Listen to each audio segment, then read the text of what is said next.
Mesdames et messieurs, je tiens à féliciter tous les présents pour l'arrivée de la nouvelle année, et à ceux qui célèbrent Noël, je souhaite un joyeux Noël. À tous ceux qui, en ces jours comme toujours, abordent la vie avec humour, je souhaite une joyeuse célébration du Nouvel An orthodoxe, qui nous est arrivé hier et a certainement apporté de nombreux événements joyeux, aux côtés de la prose de la vie, inévitable, et sur laquelle nous allons principalement nous concentrer aujourd'hui. Les évaluations fondamentales de la situation internationale qui s'est développée ces dernières années, de nos actions, de notre ligne directrice et des objectifs de notre travail sur la scène internationale ont été exposés en détail par le président de la Russie, Vladimir Poutine, lors de sa grande conférence de presse le 19 décembre 2024. Avant cela, il avait régulièrement abordé les questions internationales dans ses autres discours, notamment lors de la réunion du club de discussion Valdaï et à d'autres occasions. Je ne vais pas m'attarder en détail sur les événements qui ont marqué la vie internationale et qui constituaient l'essence de notre travail et de nos initiatives. Je rappelle ce que nous disons depuis longtemps. La période historique contemporaine représente un moment, peut-être une époque, de confrontation entre ceux qui défendent les principes fondamentaux du droit international, et de l'ordre établi après la victoire sur le nazisme et le militarisme japonais lors de la Seconde Guerre mondiale, inscrit, consolidé et mis en lumière dans le document juridique international le plus significatif. Je fais référence à la Charte des Nations Unies, et ceux pour qui cette charte ne convient plus. Ces derniers, après la fin de la guerre froide, ont décidé que tout était réglé, que leur principal concurrent, l'Union soviétique, ainsi que le bloc socialiste qui lui était associé avaient été écrasés à jamais. Ils ont alors décidé que désormais, il n'était plus nécessaire de se référer à la Charte des Nations Unies, mais qu'ils pourraient se contenter de leurs propres désirs, émergeant au sein de ce que l'on appelle l'Occident politique, qui inclut les alliés des États-Unis en Asie, le Japon, l'Australie, la Nouvelle-Zélande, la Corée du Sud. Nous les appelons l'Occident politique, l'Occident collectif.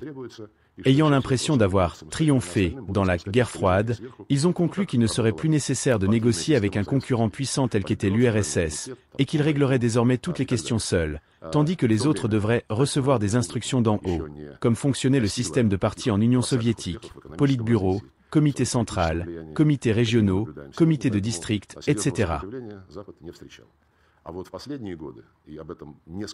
À l'époque, la Chine n'avait pas encore atteint les colossaux succès économiques et l'influence politique que nous observons aujourd'hui, ce qui explique pourquoi l'Occident ne rencontrait pas de résistance sérieuse. Le président Vladimir Poutine a, à de nombreuses reprises, expliqué en détail et avec conviction, y compris en clarifiant les véritables causes de l'opération militaire spéciale en Ukraine, que nous avons été contraints de repousser une attaque, une guerre déclenchée contre nous par cet Occident collectif. Leur objectif principal était de neutraliser un nouveau concurrent, rôle que la Russie a de nouveau assumé sur la scène internationale. Je ne vais pas énumérer ces raisons en détail. Leur but principal était d'affaiblir notre pays sur le plan géopolitique, en créant, non pas à l'autre bout de l'océan, mais directement à nos frontières, sur des territoires historiquement russes, développés et organisés par des tsars russes et leurs collaborateurs, des menaces militaires directes dans le but de couper notre potentiel stratégique et de le dévaluer autant que possible. La deuxième raison est également liée à l'histoire de ces terres. Mais ici, il ne s'agit pas seulement des territoires, mais aussi des populations qui y ont vécu pendant des siècles, développant ces terres à partir de zéro, construisant des villes, des usines, des ports. Ces populations ont été simplement déclarées terroristes par le régime ukrainien, arrivé au pouvoir suite à un coup d'État anticonstitutionnel et illégal. Lorsque ces populations ont refusé de se soumettre, ce régime a lancé une attaque totale contre tout ce qui était russe, constituant depuis des siècles l'essence même de ces territoires où les habitants ont refusé de se plier aux nouveaux nazis. Aujourd'hui, nous assistons à l'apogée de cette bataille. Je suis certain que des questions seront posées à ce sujet, donc je ne vais pas entrer dans les détails. Je voudrais encore une fois, comme on le disait à l'époque soviétique dans les établissements d'enseignement, souligner les contradictions principales de la période historique actuelle.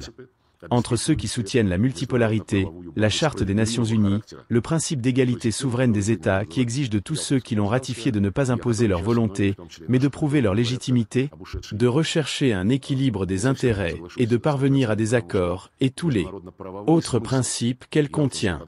Ces principes offrent une base juridique internationale juste pour ce système que l'on appelle le système de Yalta-Potsdam. De nombreux experts, y compris des analystes russes, considèrent ce système comme une époque révolue. Je ne suis pas entièrement d'accord avec cette évaluation. La signification juridique internationale du système de Yalta-Potsdam ne nécessite aucune rénovation. Il s'agit de la Charte des Nations Unies.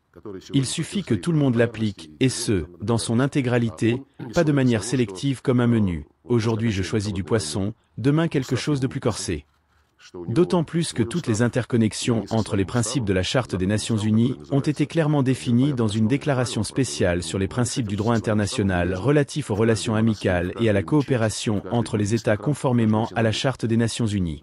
Et personne ne s'y est opposé. Je le répète, l'autre camp, qui aujourd'hui s'oppose à la multipolarité et au mouvement en sa faveur, part du principe qu'après la fin de la guerre froide, la Charte ne leur est plus applicable, qu'ils ont leurs propres règles.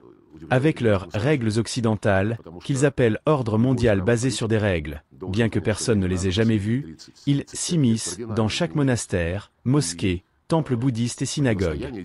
Voilà où résident les contradictions principales. Le désir de se proclamer arbitre du destin mondial après la fin de la guerre froide et l'effondrement de l'Union soviétique conserve aujourd'hui une énorme inertie. Cela m'étonne et m'inquiète un peu, car tout politicien sensé devrait comprendre qu'au cours des 30 à 35 dernières années, les temps ont radicalement changé. L'opposition à la domination occidentale a ressurgi, mais pas sous la forme de l'URSS, mais sous celle de nouvelles économies émergentes et de centres financiers en Chine, en Inde, au sein de l'ASEAN, du monde arabe, de la CELAC. Cela inclut aussi la Nouvelle-Russie et ses alliés dans l'UEE, la CEI, l'OTSC. Cela inclut également l'OCS, les BRIC et de nombreuses autres associations dynamiques et économiquement prospères dans tous les pays du Sud global, ou plus correctement, de la majorité mondiale. Une nouvelle réalité existe déjà, avec de puissants concurrents souhaitant rivaliser honnêtement dans les domaines de l'économie, des finances, du sport. Mais l'Occident, du moins ses élites actuelles, ne peut surmonter l'inertie de sa croyance en un « avantage total » et la « fin de l'histoire ». Il continue à glisser sur cette pente, essayant partout de « bloquer la route » à leurs concurrents, y compris dans l'économie. Par exemple, aujourd'hui, les États-Unis ont annoncé un nouveau paquet de sanctions dans le domaine des microprocesseurs d'intelligence artificielle, interdisant notamment leur importation dans les pays membres de l'OTAN et de l'Union européenne. J'ai la ferme conviction que les États-Unis ne veulent aucun concurrent, dans aucun domaine, que ce soit dans l'énergie, où ils n'hésitent pas à autoriser des actes terroristes détruisant les fondements du bien-être énergétique de l'UE, ou dans d'autres secteurs. L'utilisation de méthodes agressives pour étouffer la concurrence se manifeste aussi dans leur politique de sanctions, qui est devenue un outil principal sur la scène internationale. Cela vise non seulement la Russie, mais aussi la Chine, et même leurs propres alliés dès qu'ils montrent le moindre signe de produire quelque chose de manière plus efficace ou moins coûteuse que les fabricants américains. Même le sport est devenu une épopée de transformation des compétitions honnêtes en un outil au service des intérêts d'un pays qui s'est proclamé vainqueur en tout.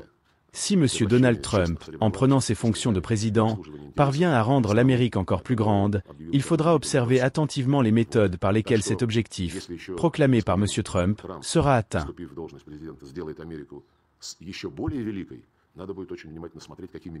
J'ai ainsi exposé ce que nous appelons la principale contradiction de notre époque.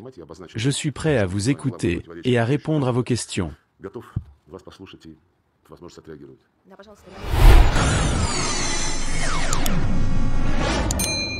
Le discours de Sergueï Lavrov, bien qu'orienté sur des enjeux géopolitiques, offre des enseignements riches et universels qui résonnent avec notre quête d'excellence personnelle et professionnelle. Ce discours nous invite à réfléchir sur des principes intemporels tels que la résilience, la collaboration, l'éthique, la gestion de la compétition et l'adaptabilité, autant de clés pour surmonter les défis et progresser dans nos vies. 1. La résilience face à l'adversité. Lavrov décrit une époque marquée par des confrontations et des défis constants entre des visions du monde opposées. Dans notre vie personnelle ou professionnelle, cette situation reflète les moments où nous sommes confrontés à des obstacles ou des conflits. La résilience consiste à ne pas se laisser abattre, à tenir fermement à ses principes tout en s'adaptant stratégiquement à un environnement changeant. Il est crucial de développer une vision claire et de la défendre face à l'adversité. Dans la pratique, il est essentiel d'identifier vos valeurs fondamentales et de rester fidèle à elles-mêmes sous pression. Face à un défi, il est préférable d'adopter une approche stratégique plutôt qu'émotionnelle, en réfléchissant à long terme. 2. L'importance d'une vision multidimensionnelle. Lavrov souligne que la multipolarité, la reconnaissance d'une pluralité de centres de pouvoir, est la clé pour avancer dans un monde plus équilibré. Cela illustre l'importance d'adopter une vision diversifiée et inclusive dans la vie. Dans un cadre professionnel, Cela peut se traduire par la capacité à collaborer avec des personnes de différentes cultures, expériences et expertises. Il est donc conseillé de vous entourer de perspectives variées pour enrichir votre réflexion et vos décisions. De plus, cultiver une mentalité de collaboration et de partenariat permet de construire des alliances solides. 3. Respect des règles fondamentales. La Charte des Nations Unies, selon Lavrov, reste un document intemporel qui définit des principes universels. Dans la vie personnelle et professionnelle, cela nous rappelle l'importance de respecter les règles fondamentales et de construire nos actions sur une base éthique solide. Une structure claire et des principes non négociables garantissent une croissance durable et une intégrité irréprochable. Il est important d'établir des principes éthiques personnels et professionnels et de vous y tenir, même sous pression. De plus, il est préférable d'éviter les décisions opportunistes ou à court terme qui pourraient compromettre votre réputation à long terme. 4. L'aptitude à affronter une compétition acharnée.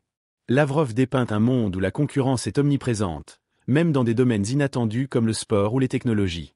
Cela nous rappelle que l'excellence passe par la volonté d'affronter une compétition saine, sans se replier ni adopter des pratiques déloyales. Le véritable succès réside dans la capacité à exceller honnêtement, à innover et à démontrer une supériorité basée sur le mérite. Il est crucial de se concentrer sur l'amélioration constante de vos compétences et connaissances. Apprendre de vos concurrents, mais les surpasser par votre excellence est une approche gagnante. 5. Anticipation et adaptabilité. Enfin, Lavrov nous enseigne que l'inertie de la pensée est l'ennemi de l'excellence. Ceux qui refusent de s'adapter aux nouvelles réalités sont condamnés à l'échec. Pour prospérer, il est essentiel d'anticiper les tendances, de s'adapter rapidement et de ne jamais considérer le succès comme acquis.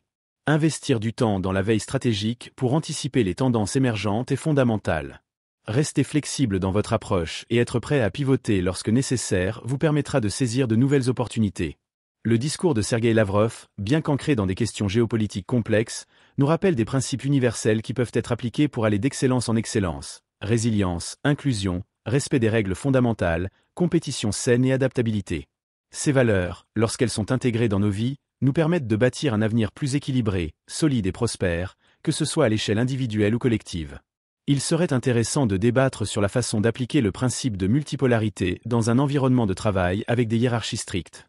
Peut-on également concilier compétition acharnée et éthique dans un monde professionnel où la concurrence est de plus en plus présente?